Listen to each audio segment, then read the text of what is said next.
Welcome to House Edge. Before we start the episode, make sure to like, comment, and subscribe here on YouTube. And check us out on Twitter, TikTok, and Discord at House Edge Bet. Links down below. Enjoy the show.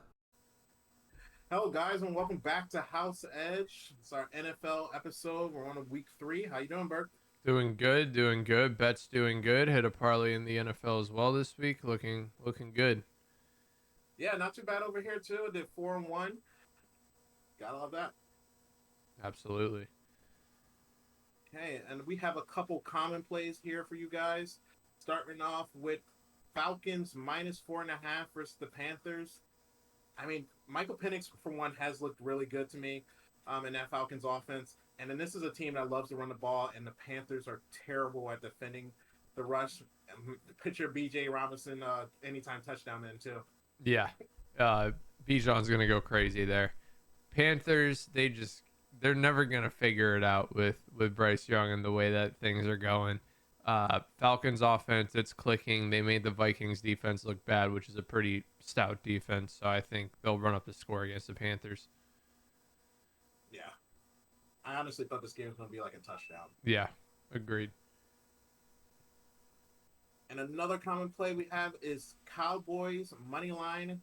That's going for minus 108 right now. I mean, this Bears team has looked really bad over the last 2 weeks. I mean, you got 52 points get put up on you against the Lions last week.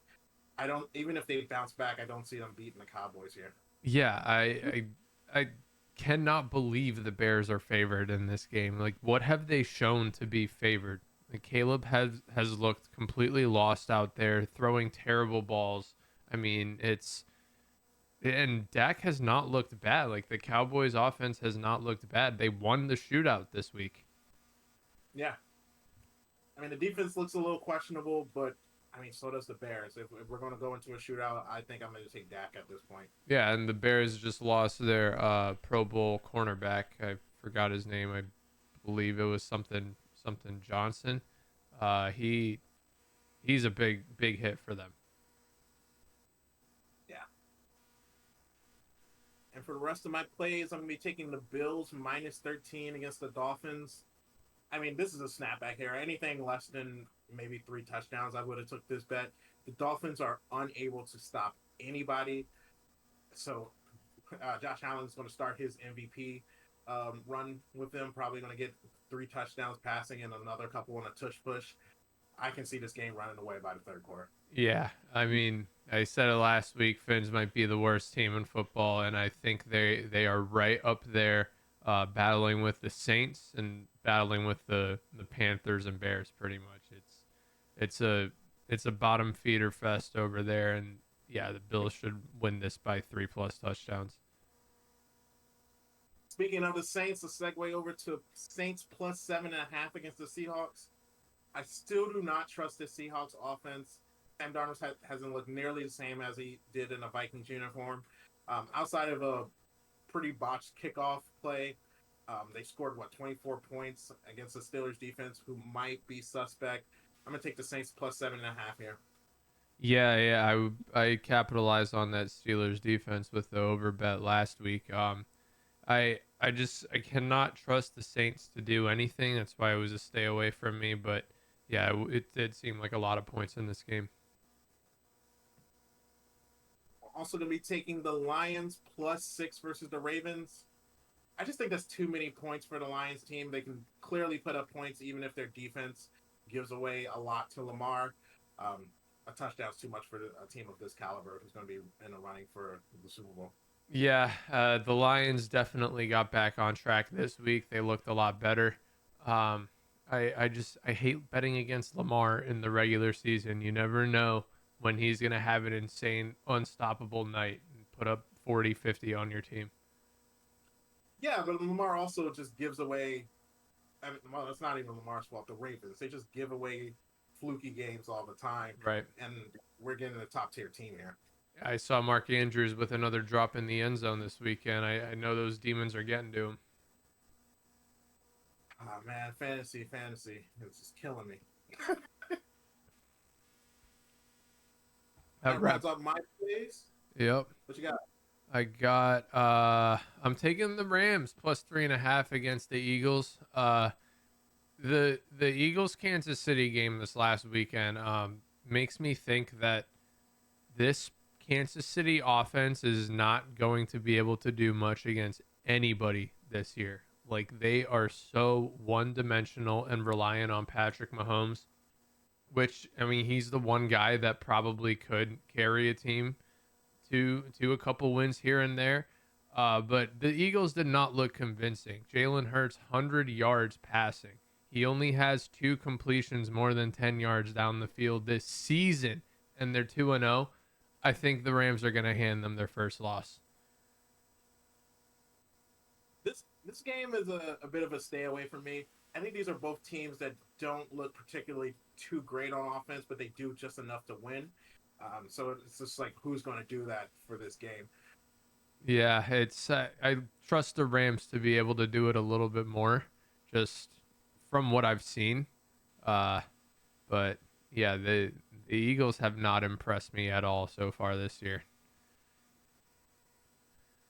And moving on, I'm going with my Bengals this week. They're underdogs. I like betting them when they're underdogs. +3 against the Vikings. We got Jake Browning versus Carson Wentz.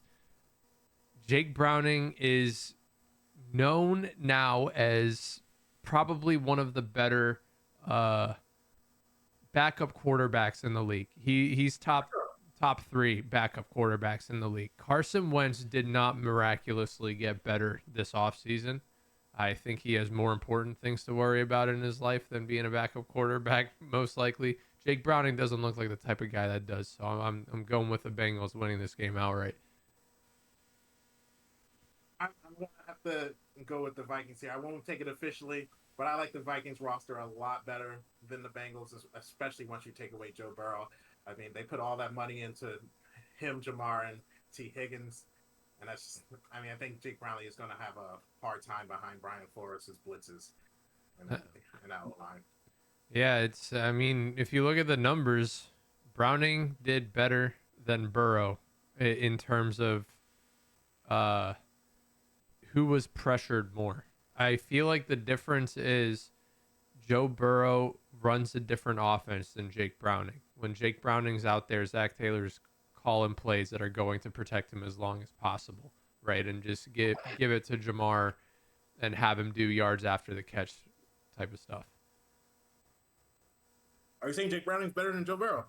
Absolutely not. Absolutely not. I don't think I could ever say that. But anyway, after the Bengals win, we're moving on to the Bucks -6.5 over the Jets. Scratch what I said earlier. I think the Jets are the worst team in football. I've seen enough already. Justin Fields had a QBR of 1 this week. 1.0. Yeah. That man is not himself. The Bucks are going to win this by, I think, a couple touchdowns. Yeah, I like this play here. Bake Show for MVP. Yeah, Baker. Did you see that play last night where he got tackled and he was like a little bit hurt, but CJ Gardner-Johnson was talking shit in his face, and he just immediately stopped being hurt and started talking shit back to him. He's got that dog in him. Yeah. And lastly, I am going to be taking in that Dolphins-Bills game that you're taking the Bills. I'm taking over 49.5. I think the Dolphins, they still have some weapons on offense that'll be able to get a couple scores, but the Bills are going to run up the score at the same time. I could see this hitting 70. Yeah, I mean, that'll be a lot. 70 is a lot, but, Dolphins also let up 70 Yeah. the Broncos. Yeah. Yeah. So, yeah, I like this play. We can definitely see a 50-point game. And then moving on to our parlays, I have a 3-legger. I'm going with the Colts over the Titans. The Colts have convinced me. Indiana Jones is him. Colts are the best team in football. Second, I'm taking the Seahawks over the Saints. I cannot ever put money supporting the Saints. I'll bet against them every single time. And lastly, the Ravens over the Lions. Lamar in prime time. I think he's going to get it done. I mean, I'm just a little shocked you just called the Colts the best team in the country. I mean, I would love to hear that, but I don't know if it's true. Yeah, I was being a bit sarcastic. But yeah, I like this play. I'm also going to be taking the Colts in my parlay as well. And I have a 4-leg parlay for plus 511. I'm taking the Colts over Titans, 49ers over the Cardinals, Chiefs over Giants, and the Eagles over the Rams. Yeah. Other than the Eagles one, I think I'm in concert with this as well. Do we know if Mac Jones is still playing for the 49ers? I don't care. I don't care if it's Mac Jones or Brock Purdy. They're beating the Cardinals. Yeah. Christian McCaffrey's on Sleeper. Christian McCaffrey is projected in the 30s for points this week. Wow. Yeah. I've never seen somebody projected in the 30s, let alone the top 20s. I haven't even seen that. I mean, he's going to get the ball for probably 25, 30 touches. He's making use of them. Yeah, I think like 75% of touches are going to go to him. It's insane. Yeah, one-man offense. Anyway, that rounds out our picks for this week, week 3 NFL. Good luck with your picks, and we'll see you next time.